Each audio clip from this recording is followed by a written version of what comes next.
Joining me now, Texas Senator and Republican presidential candidate Ted Cruz. His book, A Time for Truth, hit stores today. Senator, good to see you. Okay, so let's start with that plan for the U.S. Supreme Court. I know you're unhappy with the decisions, but Alexander Hamilton, the complete independence of the courts is peculiarly essential in a limited Constitution. Now you want to rewrite the Constitution in response to a couple of decisions you don't like? Well, Megan, it's great to be with you. Thank you for having me. And last week's decisions were the latest in a long line and sadly were the nadir of the Supreme Court. It was a majority of the justices on Thursday rewriting Obamacare, disregarding the law, forcing that failed law on millions of Americans, hurting millions of Americans. And then on Friday, the marriage decision was utterly contrary to the Constitution. They're simply making it up. And as Justice Scalia powerfully said in dissent, that decision was an assault on our democracy. It was 5 unelected lawyers setting themselves up, and these are Scalia's words, as the rulers of all 320 million Americans. I get that, but in response to a decision that you feel was politically motivated by the justices who are in the majority, you want to make the court more political? It's pure politics, and you know, the framers, when they wrote the Constitution, they believed the check on judicial overreach. The framers wrote about judicial overreach quite a bit. They believed the check would be impeachment.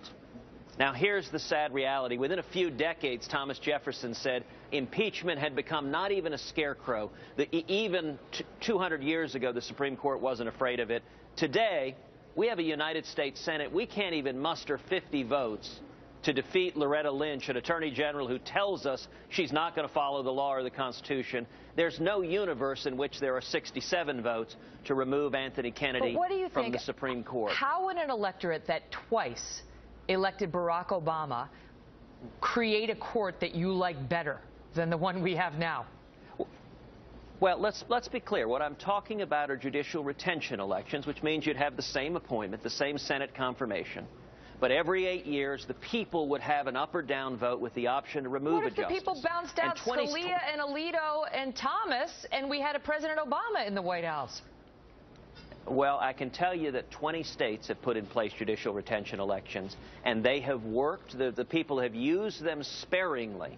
But the alternative is, who in their right mind would design a system where every major public policy issue of the day is decided not by the people, not by the Constitution, not by elected representatives, but by 9 elite lawyers in Washington, D.C. As Justice Scalia observed in dissent, all 9 of them, they either graduated from Harvard or Yale. The 8 of the 9 are from the East Coast or the West Coast. Yes, I graduated from Harvard, too. As you know, Dad refers to my time up there as missionary work. You know, I think the problem was that I didn't learn what they wanted me to learn there. I was a little too thick-headed to be indoctrinated when I was up there. Well, you worked for a justice who was respected by many, the Chief Justice, William Rehnquist, when you clerked on the Supreme Court. And I want to ask you about this because one of the stories that I thought was so great out of your book was about Justice Thomas. When you clerked for the Supreme Court, you're a young guy, you go up there, you're clerking for the Chief Justice, but Justice Thomas agreed to see a little boy, a little African-American boy, who was paying a visit to the court, and tell the viewers what happened. Well, sure. My co-clerk, who's a professor at Notre Dame now, he had lived the previous year in Little Rock, Arkansas, and he and his wife had tutored this young African-American boy named Carlos, who was a 7th grader. And Carlos had never left Arkansas. They decided to fly him to D.C. And they asked if any of the justices would meet with him. And 2 of them did.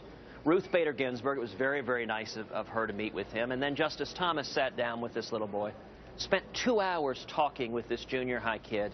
And I got to tell you, what particularly impressed Carlos was Justice Thomas is a big Dallas Cowboys fan. He had a framed picture of himself with Troy Aikman.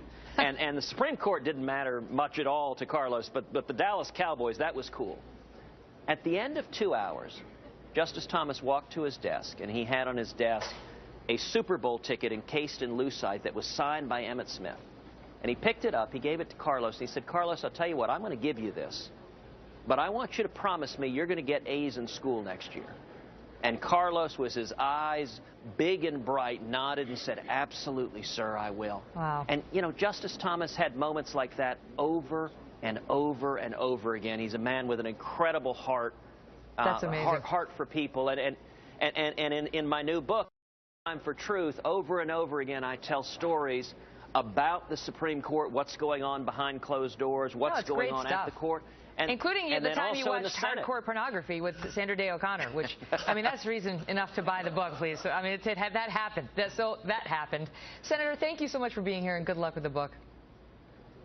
Well, thank you. And let me say, we are seeing incredible excitement. Oh, I see that. Oh, wow.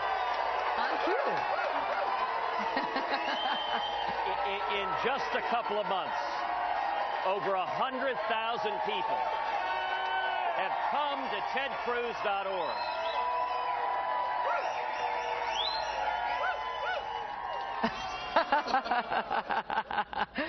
That's good. Over 100,000 people have come to tedcruz.org. Tonight at midnight is the end of our fundraising quarter. We're at a packed fundraiser here in Houston. All right. And I would encourage your supporters, come to tedcruz.org. Thank you, and God bless you. Good luck. Thank you very much. We appreciate it.